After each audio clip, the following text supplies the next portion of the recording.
자, 오늘과 내일은 아마 법화의 기초에 대해서 하도록 할 겁니다. 그러니까 공인노무사 이제 행정쟁송 강의를 이제 연기이기 때문에 처음부터 하는 거기 때문에 기본적으로 공인노무사 공부를 하면 노동법도 공부를 해야 되고 이제 법 공부를 좀 많이 해야 될 텐데 그거를 하려면은 법에 대한 기본적인 이해가 필요합니다. 그래서 오늘은 이제 책이 아니라 프린트, 오늘이랑 내일은 프린트를 한다고 보면 돼요. 그래서 법화의 기초 같이 한번 보도록 하겠습니다. 일단 여기 이제 법대생들이 1학년 들어가면 처음 배우는 그런 거다라고 보면 될 것 같아요. 그래서 기본적인 개념, 행정쟁송을 정확히 이해하기 위해서 기본적으로 알아야 되는 개념에 대해서 설명을 드리도록 할게요. 먼저 법학의 기초에서 가장 중요한 거는 법학이라는 게 법에 대한 학문이니까 법이라는 규범이 뭐냐? 당연히 법이라는 규범은 이제 사람이 사회생활하면서 준수해야 되는 규범인데 이게 이제 사람이 사회생활하면서 준수해야 되는 규범에는 여러 규범이 있는데 법이라는 규범이 다른 규범, 윤리규범이나 도덕규범과 다른 어떤 특징적인 점이 뭐냐? 그러면은 국가 공권력에 의해 강제력이 행사된다. 이게 이제 법이라는 규범의 가장 큰 특징이죠.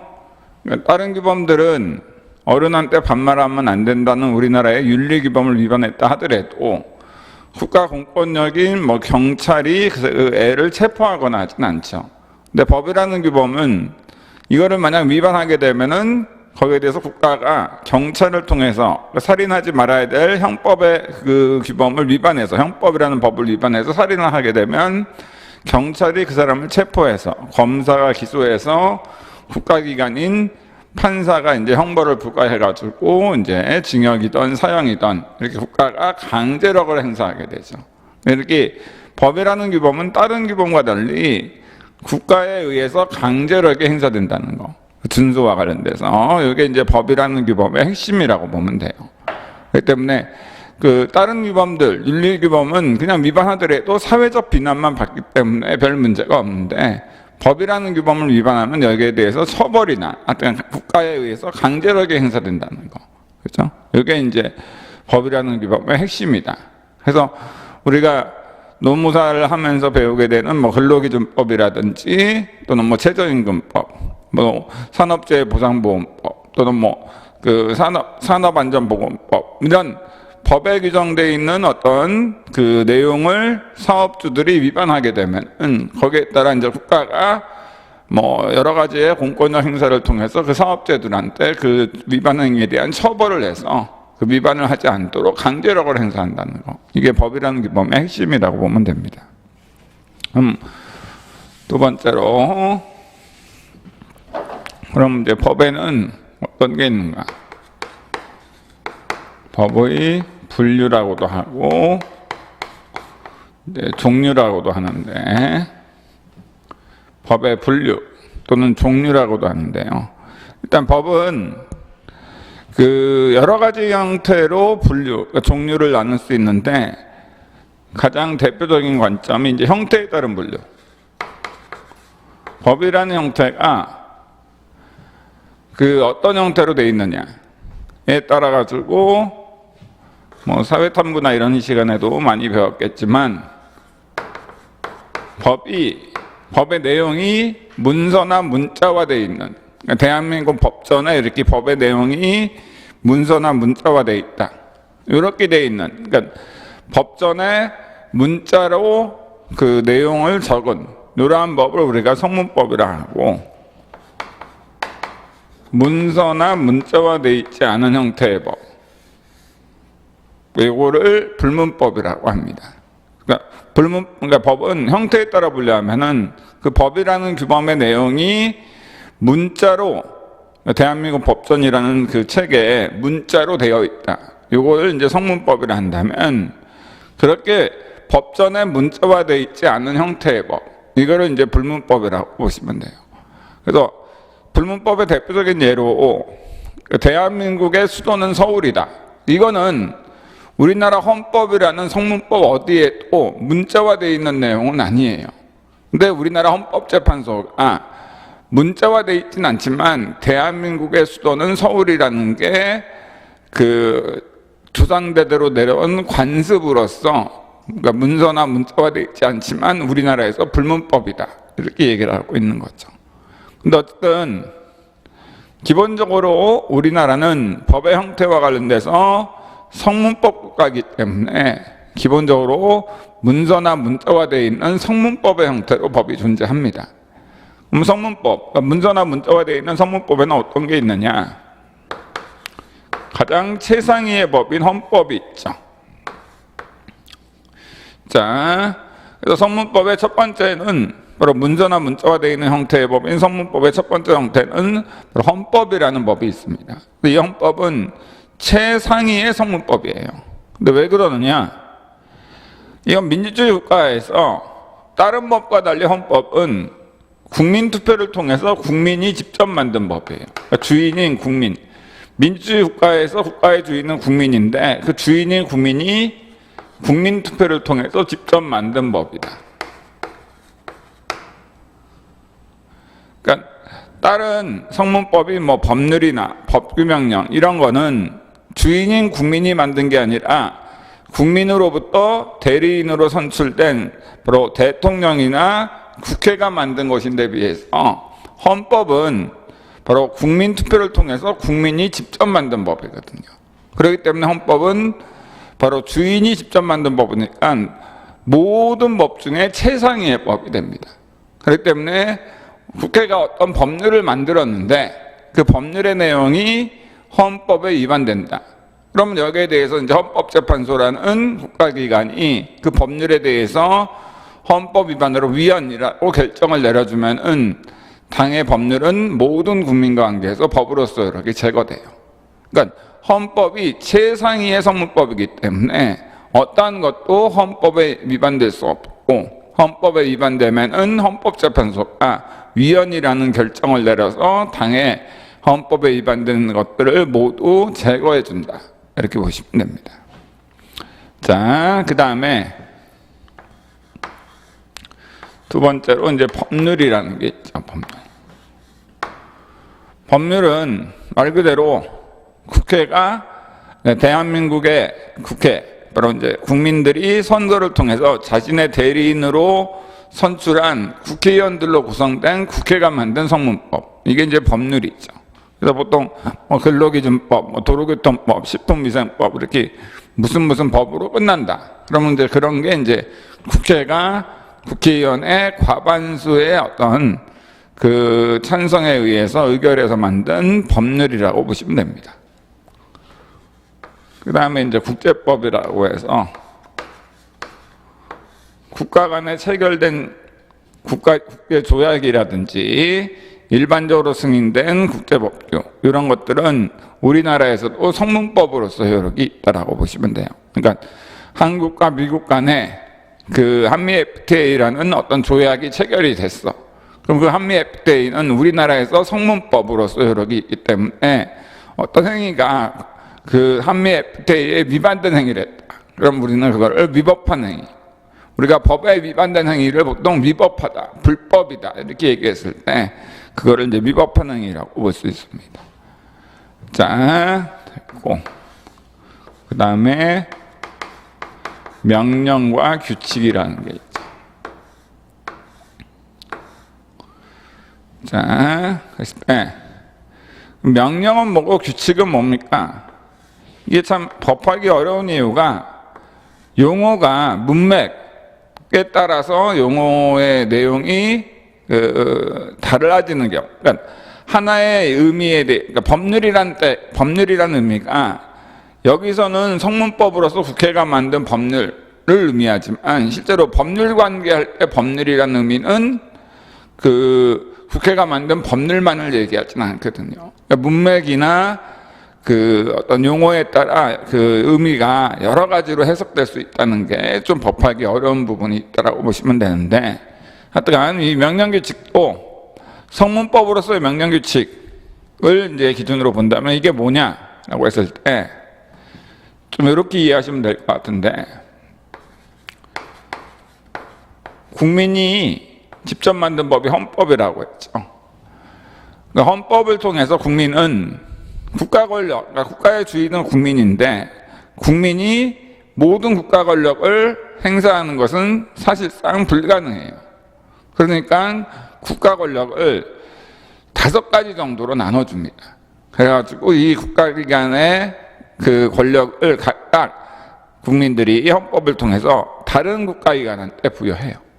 이걸 우리가 이제 권력 분립이라고 보통 얘기를 하는데, 예를 들어서, 그러니까 예를 드는 게 아니라, 왜 그럼 국민이 그 국가 권력을 직접 자기가 주인인, 민주주의 하에서 국가의 주인은 국민인데 국민이 국가 권력을 직접 행사하지 못하냐, 주인이라고 했을 때는 국민들이 국가 권력을 모두 행사해야 된다, 직접. 그러면은 예를 들어서 국가가 하루에만 행사해야 되는 국가 권력이 뭐 공무원도 임명하고 뭐 여러 가지 행정지도도 하고 여러 가지 하는 데 있어서 하루에만 행하는 국가 권력이 한 100만 개가 넘어. 근데 그 100만 개가 넘는 행위를 국민들이 다 일일이 다 국민 투표를 통해서 이렇게 해야 된다. 그럼 전자투표만 하더라도 뭐예요? 국민들이 100만 번 클릭을 해야 되겠죠. 그러면 실제로 생업에 종사하기 힘들단 말이야, 국민들이 자신의 업무에. 그렇기 때문에 국민들이 직접 국가 권력을 행사할 수가 없으니까 국가 권력을 이제 국가 기관들한테 이제 배분하게 됩니다. 근데 이거를 또 한 국가기관한테만 모두 국가 권력을 국민이 부여하면은 그 국가기관이 권력이 강해지니까 당연히 뭐예요? 결국 독재로 흐르게 돼서 오히려 주인인 국민을 탄압할 수가 있으니까 국가 권력을 여러 가지로 나눠서 각각 다른 기관한테 부여하면은 국가기관 상호 간의 어떤 견제를 통해서 주인인 국민한테 오히려 더 잘 보이려고 해서 민주주의가 실현될 수 있는 거죠. 아시겠죠?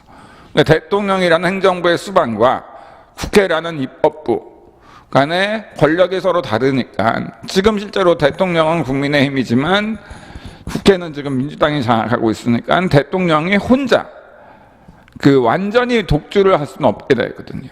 이제 그런 거랑 비슷한 거라고 보시면 돼요. 그래서 근데 이 헌법을 통해서 국가 권력을 크게 보면은 5가지로 이제 나눠서, 일단 입법권은 그러니까 법을 만들 수, 국민한테 구속력 있는 법을 만들 수 있는 권력은 국회한테 국민이 부여했고, 행정권, 바로 법을 집행할 수 있는 권력은 이런 상세한 행정권이 뭐고 입법권이 뭔가는 뒤에서 또 설명드립니다. 대통령을 수반으로 하는 대한민국 정부. 그 다음에 사법권, 바로 과거에 발생한 사람과 사람 간의 권리 의무 다툼을 해결할 수 있는 그러한 권력은 대법원장을 수반으로 하는 대한민국 법원. 그 다음에 헌법재판에 대한 헌재라고 하죠. 헌재. 헌법재판할 수 있는 권한에 대해서는 헌법재판소라는 헌재라고 할게요. 기간은 빼먹고, 선거를 관리할 수 있는, 모든 선거를 관리할 권한에 대해서는 바로 선관위 하는 기관에게 각각 권한을 부여했습니다. 자, 이랬을 때 이렇게 해서 국회, 정부, 법원, 헌재, 선관위 이 5가지 국가기관은 서로 대등한 관계에 있지 상하이 관계에 있지 않아요.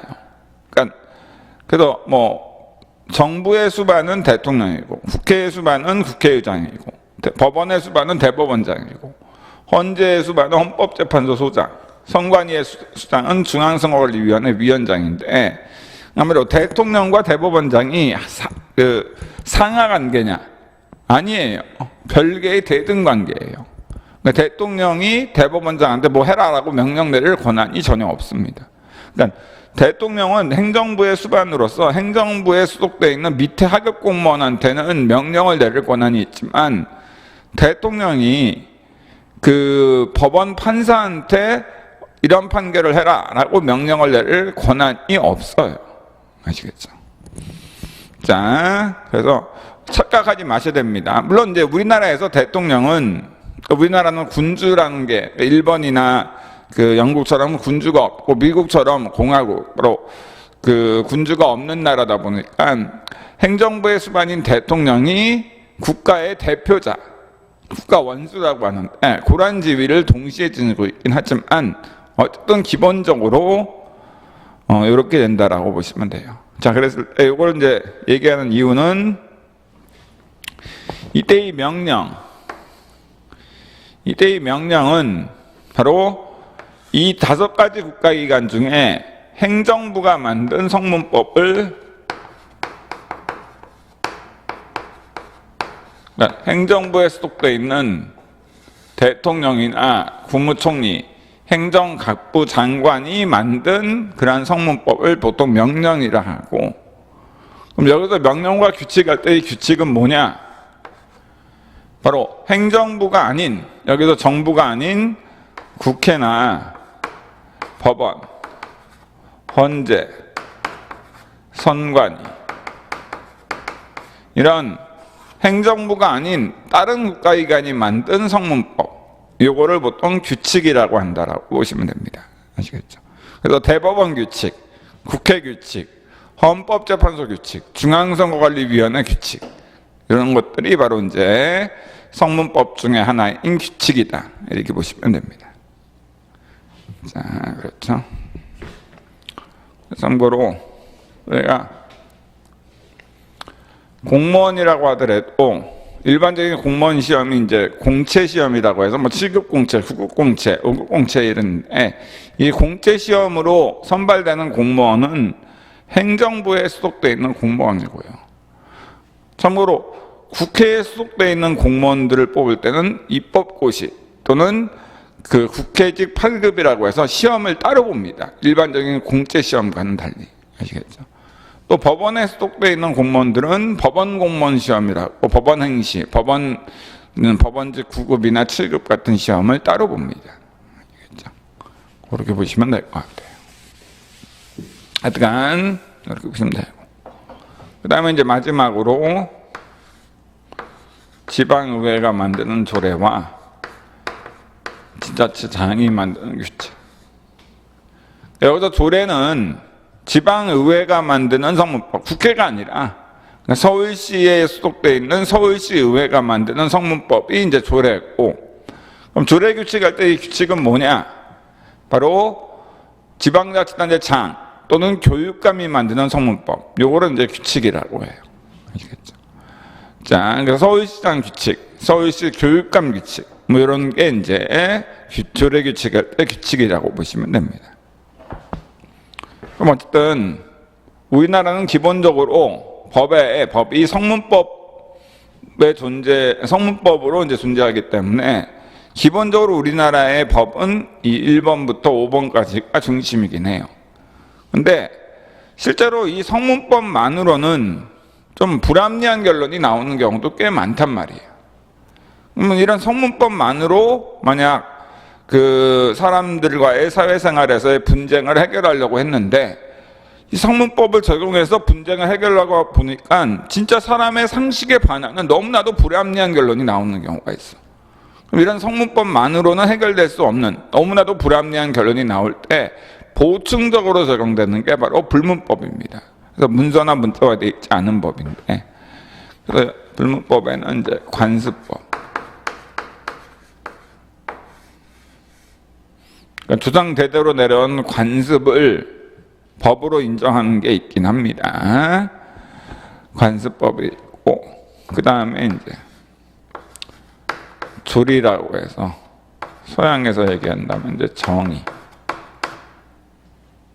이것도 일본식 표현이 아니라 조리라고 하는데, 조리. 근데 서양에서 이제 저스티스, 정의라고 하는데, 관습법은 이제 조상대대로 내려온 관습이 이제 법으로 인정되는 거. 아까 얘기했던 대한민국의 수도는 서울이다. 이거는 성문법으로는 규정되어 있지 않거든요. 그러나 우리나라 헌법재판소가 대한민국의 수도가 서울이라는 것이 조상대대로 내려오는 관습으로서 법으로 인정된다. 그래서 관습원법이라는 것을 인정하긴 했습니다. 물론 거기에 대해서는 뭐 개인적으로는 그렇게 따지면은 뭐 서울은 조선의 수도였을 뿐이고 평양이나 뭐 경주 이런 데는 신라나 또는 뭐 개성 이런 데는 오히려 더 오래된 수도일 수도 있는데 여기에 대해서는 반대를 하지만은 어쨌든 뭐 헌재 재판관들은 그 대한민국의 수도는 서울이라는 것은 불문법 중 관습법이라는 걸 인정했어요. 근데 이 조리라는 것은 뭐냐? 그러니까 성문법이나 관습법만으로는 해결할 수 없는, 그러니까 성문법과 관습법을 적용해서는 너무나도 불합리한 결론이 나올 때 그때 최후에 적용되는 불문법, 이게 조리라고 보시면 됩니다. 그래서 성문법과 관습법을 적용해서 판결하려고 했더니 성문법인 법률에서는 청소년 주로 적용한 사람한테 영업정지 6개월 이하를 할 수 있다고 돼 있는데 A라는 사람이 청소년 주로 적용을 하긴 했어. 그 성문법인 식품위생법에 따라 법률에 따라 영업정지 6개월을 했는데 근데 실제로 보니까 A가 성년자로 오인할 수 있는 외모를 가진 그 사람한테 청소년에게 주류를 제공했을 뿐만 아니라 A가 굉장히 집안이 가난해. 그래서 하루라도 영업을 안 하면은 굉장히 생계가 위태롭게 되는 상황이에요. 근데 성문법에서는 그러한 사람한테는 영업정지 하지 말아라 라고 돼 있지 않거든. 오히려 청소년 주류 제공했으니까 영업정지 6개월 이하를 해라 라고 돼 있단 말이에요. 그리고 불문법으로 관습법에서 그런 경우 조상대대로 영업정지를 하면 안 된다는 관습이 있지도 않아. 이런 경우에 바로 최후의 불문법으로 적용되는 게 바로 조리다라고 보시면 돼요. 그래서 이런 경우 그런 청소년 주류 제공했더라도 성년자로 오인할 수 있는 사람한테 그 청소년 주류 제공했을 뿐만 아니라 너무 그 사람이 불쌍하다 이러면은 영업정지 6개월이 아니라 영업정지 2개월이나 영업정지 10일만 해도 충분한데 굳이 영업정지 6개월 했다. 이거는 사회 정의에 반하지 않겠어요? 너무 과도하지 않겠습니까? 바로 그런 때 그런 경우 조리라는 불문법 위반으로 위법한 행위가 될 수 있습니다. 아시겠죠? 여러분들한테도 이 조리가 그 노동법에서도 관습법이나 성문법으로 해결할 수 없을 때는 최후의 불문법으로 조리 같은 것이 적용된다. 이렇게 보시면 돼요. 아시겠죠? 자, 그럼 법의 분류는 이제 형태에 따른 분류는 이렇게 되고요.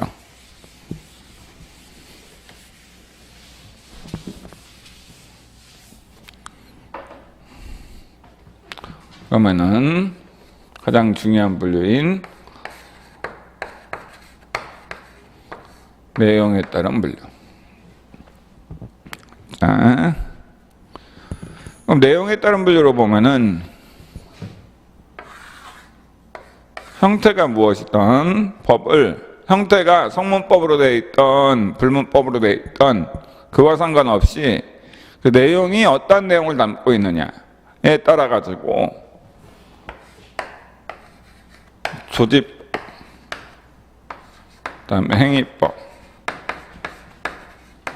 그 다음에 구제법 또는 뭐 절차법이라고도 하는데요. 이런 식으로 구분이 됩니다. 그러니까 법이 형태가 무엇인지와 상관없이 내용에 따라서 분리해 보면은 크게 법은 조직법, 행위법, 구제법으로 구분될 수 있어요. 형태가 성문법이나 불문법과 상관없이. 근데 이 중에 가장 중요한 법이 행위법인데 행위법은 그 형태가 무엇이든 그 내용이 법의 내용이 어떤 내용을 담고 있으면 우리가 형태와 상관없이 행위법이라 하느냐. 사람과 사람 간의 사람과 사람 간의 권리와 의무를 규율하고 있다. 그러니까 그 당의 법이 형태와 상관없이 사람과 사람 간의 권리 의무를 규율하고 있다. 그러면 그 권리 의무를 규율하는 법은 형태와 상관없이 내용에 따라서 행위법이 됩니다. 그러니까 형태와 상관없이 당의 불문법이라 하더라도 그 불문법이 사람과 사람 간의 권리 의무에 대해서 규율하고 있다. 그러면은 내용에 따른 분류로 본다면 행위법이 되는 겁니다. 그럼 이제 여기서 이제 등장하는 개념이 먼저 사람이라는 개념이 등장하죠. 자, 사람. 자, 사람은 뭐냐? 자, 인. 자, 인이라는 것은 여러 가지로 할 수 있지만은 다른 거 다 떠나서 이것만 알아두시면 되죠. 인만, 사람만이 권리 의무를 갖는다.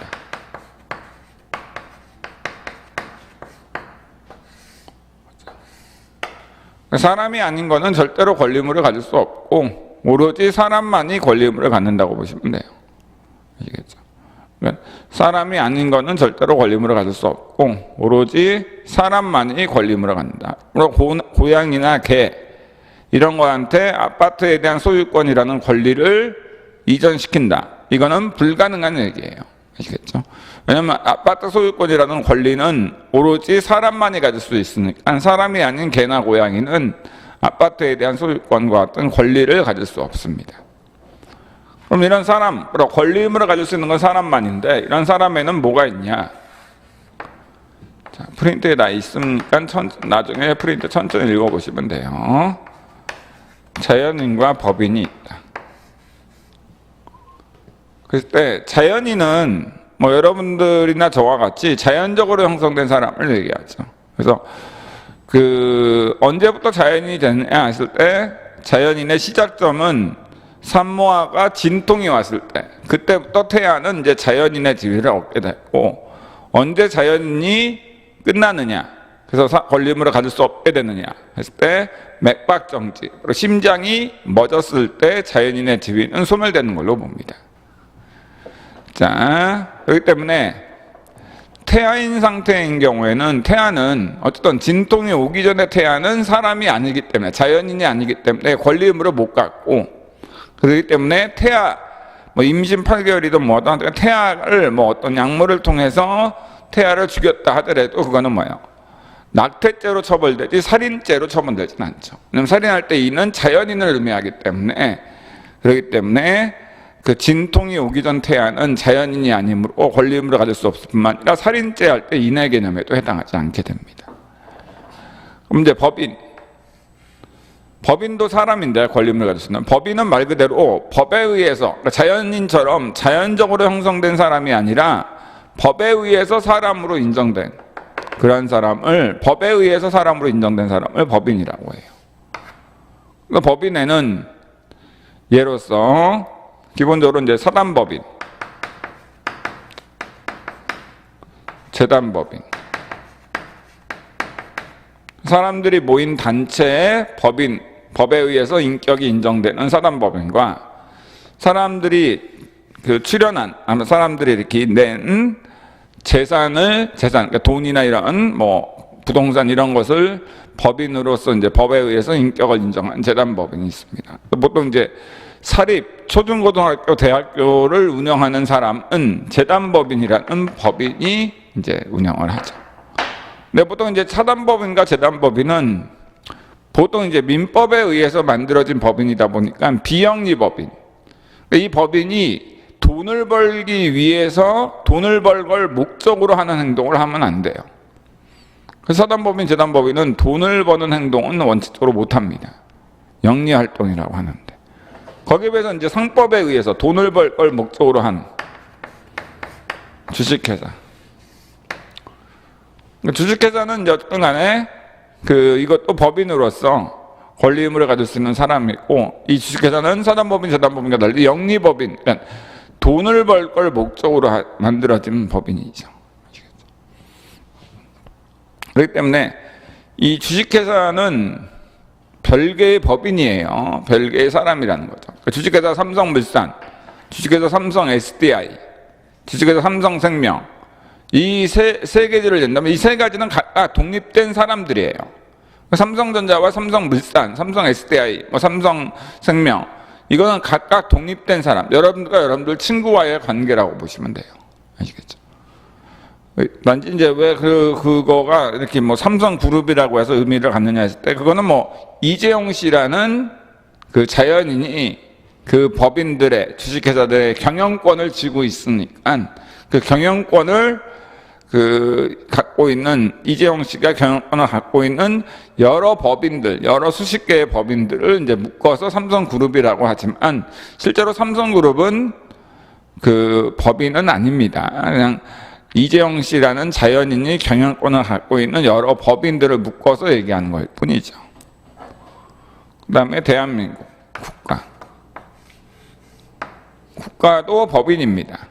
그렇기 때문에 국가도 돈을 빌렸으면은 갚아야 될 의무가 있고, 아시겠죠? 또 국가도 돈을 누구 빌려줬다거나 법에 의해서 그 세금을 거둘 수 있는 권리가 있으면은 그 권리를 행사해서 세금을 걷거나 돈을 받을 권리를 국가라는 법인도 갖게 됩니다.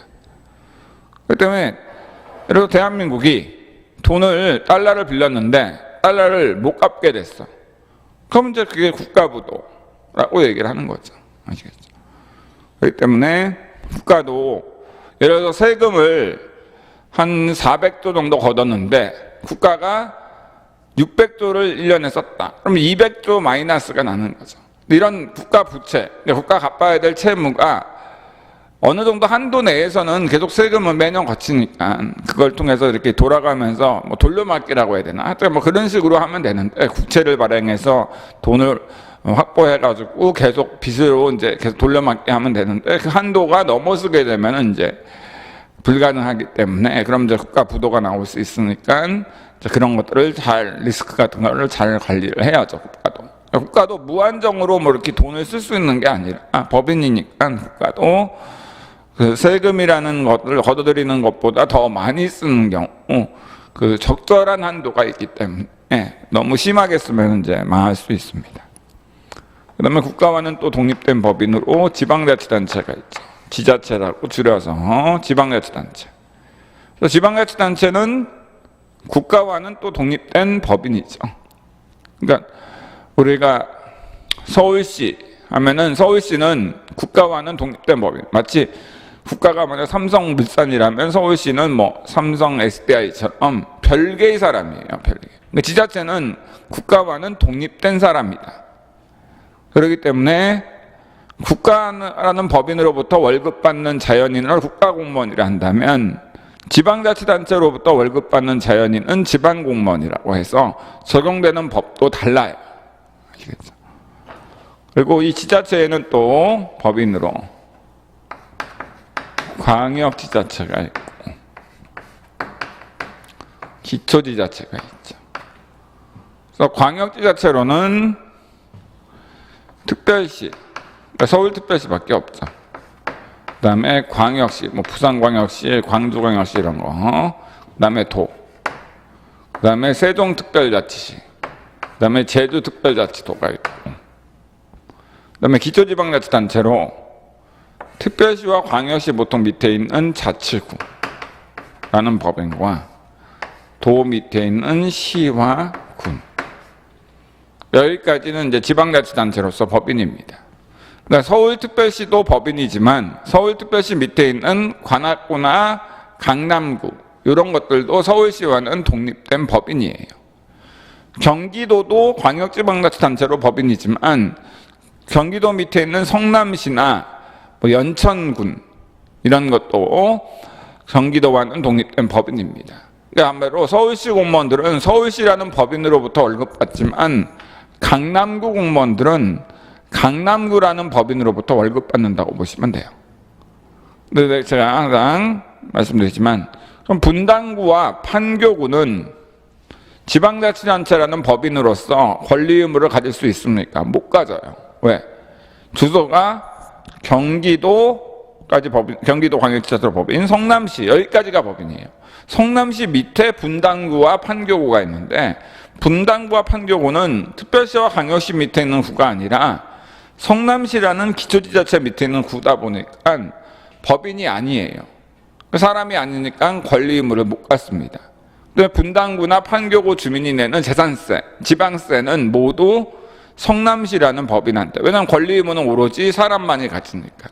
분당구가 판교구가 사람이 아니니까 그 지방세, 재산세들은 모두 성남시라는 법인한테 기속이 되는 겁니다.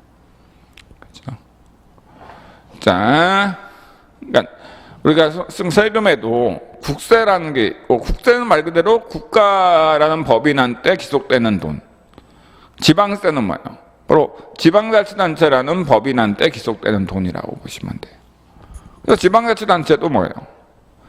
돈이 돈이 많으면은 여러 가지 풍족하게 주민의 복리를 위해서 여러 가지 시설들을 지을 수 있지만, 돈이 없으면은, 또는 돈을 빌려가지고 큰 사업을 했는데 망해가지고 돈을 갚을 능력이 없으면 지방자치단체도 뭐예요? 파산할 수 있는 거예요. 실제로 우리나라에서는 근데 워낙 단일민족 국가고, 우리나라는, 그리고 국가가 국세를 이제 걷어들여서 지방자치단체, 어려운 지방자치단체한테 교부금이라고 해서 지방세가 많이 거치지 않는 지방자치단체를 많이 도와줘요. 그래서 이제 파산하는 경우는 거의 없긴 하지만, 미국 같은 경우에는 파산하는 경우가 꽤 있습니다. 지방자치 중에, 지방자치단체라는 법인 중에. 자, 그래서 어쨌든 그렇게 되고, 그래서 실제로 이 서울특별시나 서울특별시 밑에 있는 자치구는 서울시에 있는 주민 아파트 가격이나 토지 가격이라는 게 높기 때문에 재산세나 지방소득세 같은 세금을 많이 걷기 때문에 돈이 많아요, 항상. 한마디로 서울특별시나 또는 서울특별시 밑에 있는 이 구들은 굉장히 많은 자치구들은 돈이 많기 때문에 실제로 파산될 염려가 없어요. 거기에 비해서 이제 뭐예요? 예를 들어서 전라남도 밑에 있는 해남군 같은 경우에는, 해남군에는 뭐예요? 실제로 군민들 자체가 많이 살지도 않을 뿐만 아니라 거기에 있는 아파트나 이런 것들의 가격이 서울에 비해서는 엄청 낮잖아. 그러니까 지방소득세나 재산세가 많이 거치지가 않아. 그렇기 때문에 뭐예요? 규모 자체가 비교 서울에 같은 기초지방자치단체라 하더라도 해남군과 서울시에 있는 강남구랑 같은 기초지방자치단체라는 법인이라도 뭐예요? 구청 건물이랑 군청 건물의 차이가 어마어마한 거죠. 여긴 돈이 많으니까 삐까번쩍하게 건물을 지을 수 있지만, 여기는 돈이 없으니까, 그렇죠? 그렇게 됩니다. 그래서 이제 지자체들이 이제 서로 뭐예요? 자기 지자체로 사람들이 많이 이사 와야지 그 사람들이 지방소득세나 재산세를 내서 지방 재정이 이제 아주 안정되게 될 수 있으니까, 여러 가지 이제 보조금이나 혜택을 통해서 지방자치단체라는 법인으로 이사 와라, 이런 식으로 좀 유도를 많이 하는 거죠. 아시겠죠? 자, 어쨌든 그렇습니다. 그런데 어쨌든 됐고요. 이제 사람이라는 게 이런 게 있구나 정도 여러분들이 알아두시면 되고, 그러면 이제 여기서 이제 봅시다. 자연인인 경우에는 자연적으로 사람만이 권리물 갖는데, 자연인은 자연적으로 형성된 손, 입, 발, 눈, 이런 자연적으로 형성된 기관을 통해서 권리 행사나 의무 이행 같은 행위를 한단 말이에요. 예를 들어서 내가 아파트 소유권을 누구한테 팔아서 돈을 받고 싶다. 그러면 뭐예요? 아파트 매매 계약서에 손이라는 본인의 기관을 통해서 사인을 하잖아, 이름을 적고. 그러면 이제 그렇게 이제 권리 행사나 의무 이행을 이렇게 자연인인 경우에는 자연적으로 형성된 손이나 발, 입, 귀, 눈, 이런 자연적으로 형성된 기관을 통해서 행위를 하는데, 근데 법인인 경우에는, 법인은 사람이니까 권리 의무를 가질 수 있는데, 예컨대 대한민국이 어떤 아파트를 소유하고 있다 합시다. 근데 이 아파트를 한 10억을 받고, 대한민국이 10억을 받고 팔고 싶어. 그럼 이제 매매계약서라는 계약서에 사인을 해야 되는데, 그럼 이제 이거 하려면은 대한민국이라는 법인이 나와서 사인을 해야 되는데, 자연인과 달리 대한민국은 뭐예요? 자연적으로 형성된 손발, 입 같은 게 없잖아. 그러니까 매매계약서에 사인을 하려고 하더라도 실제로 대한민국이 나와서 사인할 수 있는 방법이 없다는 거죠. 그렇기 때문에 그러니까 자연인은 자연적으로 형성된 손발, 입과 같은 기관을 통해서 행동을 해서 권리 행사, 의무 이행을 하면 되는데, 이 법인인 경우에는 자연적으로 형성된 기관이 없으니까 이 법인들은 뭐예요? 조직법이라는 법을 통해서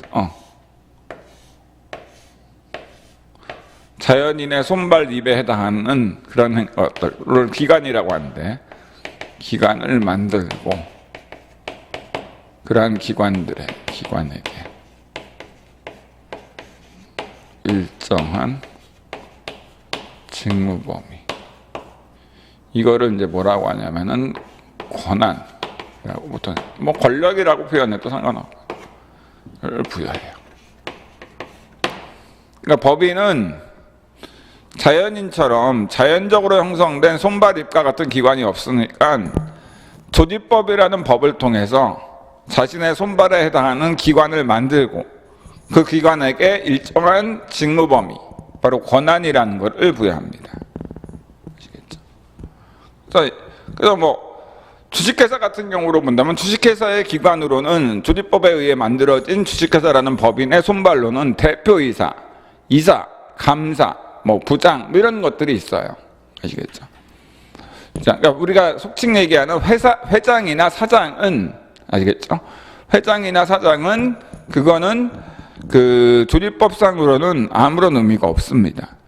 실제로 그 회사를 대표해서 어떤 계약서에 사인하거나 어떤 회사를 대표해서 업무를 처리할 수 있는 권한, 직무 범위는 대표이사라는 조직법에 의해서 만들어진 기관에게 부여되어 있어요. 자, 그럼 됐고 일단. 그리고 대한민국 국가의 기관으로는 정부조직법에 의해서 뭐 대통령, 국무총리, 장관, 차관, 뭐 국장, 실장 이런 여러 가지 기관들이 만들어져 있죠. 넣으면 됐고, 여기서 중요한 건 이건데요. 바로 기관에게 일정한 직무 범위, 권한이 부여된다. 자, 그럼 이게 뭡니까? 자연인인 경우에는 손발 입과 같은 자연적으로 형성되어 있는 기관들의 직무 범위가 자연적으로, 그러니까 법이 규정하고 있지 않더라도 손의 직무 범위, 그러니까 손이 저를 위해서 할 수 있는 그 직무 범위가 자연적으로 형성되어 있어요. 그러니까 손의 직무 범위는 악수하고, 뭐 글 쓰고, 뭐 던지고, 눈의 직무 범위는 보는 거고, 입의 직무 범위는 먹고 말하는 거고. 이렇게 각 기관, 입이라는 기관의 직무 범위, 손의 직무 범위가 발의 직무 범위, 이런 자연인들의 기관들은 그 기관들의 직무 범위가 자연적으로 형성돼 있어. 근데 법인은 기관 자체를 법에 의해서 만들다 보니까 그 기관이 법인을 위해서 어느 정도까지 행동할 수 있는지에 대해서 자연적으로 형성되어 있지 않거든. 그래서 이제 조직법을 통해서 그 기관들이 법인을 위해서 어디까지 업무를 처리할 수 있는지에 대해서 그 직무 범위를 조직법에 의해서 부여를 합니다. 바로 그것이 우리가 권한 또는 권력이라고 해요. 아시겠죠? 그래서 법인이 기관이, 법인의 조직법에 의해서 만들어진 기관이 조직법에 의해 부여받은 직무 범위 내에서 권한을 행사했다. 직무 범위 내, 권한 내에서 이제 행사했다. 그럼 거기에 따른 권리 의무는, 기관은 사람이 아니니까, 참고로 이 기관은 사람이 아닙니다. 법인이 사람이지 기관은 사람이 아니에요. 권리 의무를 가질 수 없어요. 오로지 법인만이 사람이지 기관은 사람이 아니에요. 그러니까 권리 의무를 가질 수 없습니다. 법인은 그 조직법에 의해서 기관을 만들고 그 기관에게 일정한 직무 범위를 부여하는데, 어쨌든 기관이 조직법에 의해서 부여받은 권한으로 직무 범위 내에서 어떤 행동을 했다. 거기에 따른 권리 의무는 당연히 법인한테 기속이 됩니다. 반대로 얘기하면은 법인 기관들이 조직법에서 부여받은 권한, 바로 직무 범위를 뛰어넘어서, 그러니까 권한도 없는데 직무 범위도 조직법상 그러한 직무 범위를 부여받지도 않았는데 기관이 어떤 행동했다. 그럼 그거는 법인의 행위로 인정되지 않기 때문에 법인한테 권리 의무가 기속되지가 않아요. 그러니까 예컨대 제 손의 직무 범위를 뛰어넘어서 어떤 음식을 만진다. 그래서 손이 자기가 이제 입에 권한이지 손의 권한도 아닌데 손이 막 음식을 만진다고 해서 실제로 그 음식이 저한테 들어옵니까? 그래서 영양분이 되진 않잖아요. 그렇죠? 그러니까 마찬가지라는 거죠. 그러니까 마치 동사무소 동장이라는 기관한테는 대한민국이라는 법인을 대표해서 국가를 대표해서 계엄 선포할 수 있는 권한이 조직법상 부여되어 있지 않아. 근데 동사무소 동장이 계엄 선포했다. 그럼 이것을 권한도 없는 이 기관의 행위에 대해서 이거를 대한민국이 계엄 선포한 걸로 해서 진짜로 계엄군이 와야 되느냐? 그렇지 않다는 거죠. 그렇죠? 그러니까 그렇기 때문에 이 기관이 조직법에 의해서 부여받은 일정한 직무 범위, 바로 권한 범위 내에서 행동을 해야만 그것이 법인의 행위로서 인정되고, 바로 기관이 조직법상 부여받은 권한 범위를 뛰어넘어서 행동했다. 그러면 그건 법인의 행위로서 법인한테 권리 의무가 기속되는 건 아니라는 거죠. 그러니까 회사 법인을 합병할 수 있는 권한은 대표이사라는 기관한테만 부여되어 있는데, 주식회사 삼성전자랑 주식회사 하이닉스라는 두 개의 법인 대표이사가 아니라 두 법인의 대리라는 기관이 우리 법인 합치자, 그래서 합병계약서 체결했다. 그렇다고 실제로 두 법인이 합쳐집니까? 효과가 발생해요? 그렇지 않죠. 왜? 이 대리라는 기관한테는 그럴 권한이, 직무 범위가 조직법상 부여되어 있지 않으니까.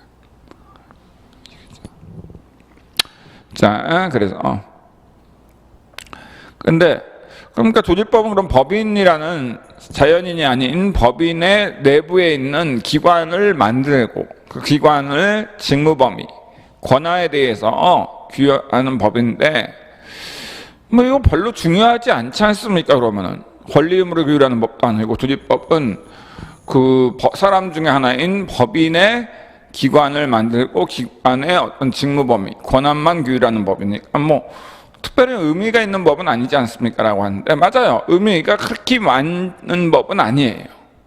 근데 이 중에 법인 중에 특히 이 국가라는 법인, 또 지자체도 마찬가지지만 그 중에도 특히나 국가라는 법인의 기관을 만들고 그 기관의 권한, 직무 범위에 대해서 규율하는 이 국가의 라는 법인의 조직법, 바로 우리가 정부조직법이라고 보통 얘기하는데, 이 정부조직법은 굉장히 의미가 있긴 해요. 왜냐? 예를 들어서 국가라는 법인을 대표해서 어떤 수사하고 기소하고 형사소송 제기하고 모든 권한을 옛날에는 이 조직법에 의해서 누구한테 부여했나? 검사라는 기관한테 부여했어. 그러다 보니까 이 조직법에 의해서 검사라는 기관한테 엄청난 권력이 부여되다 보니까 실제로 권력이 있는데, 자기가 권력이 있어. 근데 그 권력을 마음껏 행사해도 또 통제할 수 있는 권력이 없어. 왜냐면 검사가 모든 수사와 기소 권한이 옛날에 있었기 때문에, 검사가 만약 비리를 저질렀더라도 그럼 다른 검사가 이 사람을 통제해야 되는데 실제로 그런 게 잘 이루어지지 않았거든. 그러다 보니까 유일하게 우리나라에서 통제받지 못한 권력을 가진 기관이 바로 검찰이었어요. 검사들. 아시겠죠? 그러다 보니까 뭐냐면, 아무리 좋은 사람, 성인군자가 아닌 이상 아무리 좋은 사람도 검사가 되면은 권력을, 칼을 휘둘릴 수 있는데, 칼을 휘둘리면 재밌잖아. 자기가 막 구속시키고 자기가 막 자기한테 좀 평소에 좀 안 좋게 했던 사람이다. 여러분들이 그냥 간단하게 얘기해서 여러분들이 검사가 됐어. 검사라는 국가라는 법인의 기관이 됐어. 그리고 여러분들한테 막강한 권한이 부여됐어. 근데 여러분들이 전세를 살고 있는데 집주인이 전세금을 계속 올려달라고 하면서 좀 해. 그러니까 좀 도를 넘어서 해. 그럼 열을 받잖아. 그러니까 그래? 너 얼마나 그래, 너 한번 털어보자 이러면서 털어. 그래서 집주인을 구속시켜가지고 할 수가 있어. 집안 전체, 집주인 집안 전체 일가 친척 다 철저히 조사해보면 털어서 먼지 안 나는 사람 없으니까 일가 친척 전체 사돈의 8촌까지 다 구속을 시킬 수 있어. 안 하겠어? 보통 해요. 왜? 근데 주님은 이렇게 하더라도 통제를 감으로 이렇게 했을 때 그 검사한테 불이익이 있으면 검사도 내가 이렇게 하고 싶지만 내가 이렇게 하면은 불이익이 있으니까 하면 안 되겠지라고 하겠죠. 근데 그렇게 해도 불이익이 여태까지 없었다는 거죠. 그러니까 해도 불이익은 없고 하면 기분 좋고 그러니까 하는 거죠. 아무리 성인군자라 하더라도 보통 사람이 할 수 있으면은 하죠. 그죠? 할 수 있으면 하고. 그죠? 그러니까 저도 마찬가지고 여러분들도 마찬가지고. 예를 들어서 우리가 그냥 우리가 솔직하게 해서 예를 들어서 누가 작전주 주식을 알려줬어. 그래서 10만 원대 사서 10만 원대 많은 돈을 주고 사면은 50만 원대만 팔면 된대. 근데 이거 불법이야. 작전이니까. 근데 무조건 이렇게만 하래. 그러면은 무조건 돈을 벌 수 있어. 믿을 만한 사람이고. 자, 불법인 거 알면서도 할까 안 할까? 보통 해요. 근데 그게 들킬 확률이 있어서 불이익을 당할 확률이 있다라고 하면 망설이겠지. 저걸로 내가 구속돼서 3년 이상 살겠다. 그럼 불이익을 생각하면서 인간은 안 할 수도 있겠지. 근데 작전주라는 거 알면서 투자해서 돈을 벌 수 있는 거 버는 게 100%고. 근데 그렇게 하더라도 불법이지만 처벌되지가 않아. 그런데 투자를 안 할까? 여러분이나 저나 성인군자가 아닌 이상 해요. 그런 걸 알면서도 나는 그걸 불법을 하더라도 처벌되지 않는다는 건 알지만 그래도 난 안 할 거야. 이런 분들은 그야말로 이제 종교를 세워야 되는 분이시고, 그죠? 그분들은 진짜 대단하신 분들이시고, 그런 분들은 진짜 그분들이 이제 성인군자, 사회에서 존경받는 분이 됐는데 10,000명 중에 1명이라도 있을까? 아니, 그러니까 그래서 뭐 개인적으로 그러니까 사람 이제 검사로서의 검사로 오랫동안 생활하신 분들 입장에서는 지금 이제 우리 대통령이 그렇잖아요. 이분들이 꼿꼿하고 하시는 이유가 또 실제로 검사 출신 분들이 대부분 다 그래요. 왜? 다 자기가 마음대로 해도 됐고 마음대로 안 한다고 해서 굳이 불이익도 없어. 마음대로 했다고 해서 잘못됐다고 해서 크게 불이익도 받은 적이 없어. 그러니까 거칠 게 없는 거지. 아시겠죠? 그러니까 그래서 뭐 저는 개인적으로 뭐 이거 외에도 여러 가지 이유가 있습니다만 법조계에 있는 분들, 그러니까 변호사, 판사, 검사 출신 분들은 좀 정치랑은 거리를 뒀으면 좋겠다는 생각이 개인적으로는 듭니다. 뭐 지금 우리나라에 좀 영향력 있는 야당의 지도자인 이재명 그분도 변호사 출신이시고 여당인 윤석열 그분도 이제 검사 출신이시고 두 분 다 법조인 출신이시긴 한데 개인적으로는 좀 법조인 출신들은 조금 자제했으면 좋지 않을까. 물론 뭐 그거는 뭐 직업의 자유이기 때문에 그렇게 일부러 자제시킬 수는 없는 거죠. 근데 뭐 제 개인적인 생각일 뿐입니다만 어쨌든 그래요.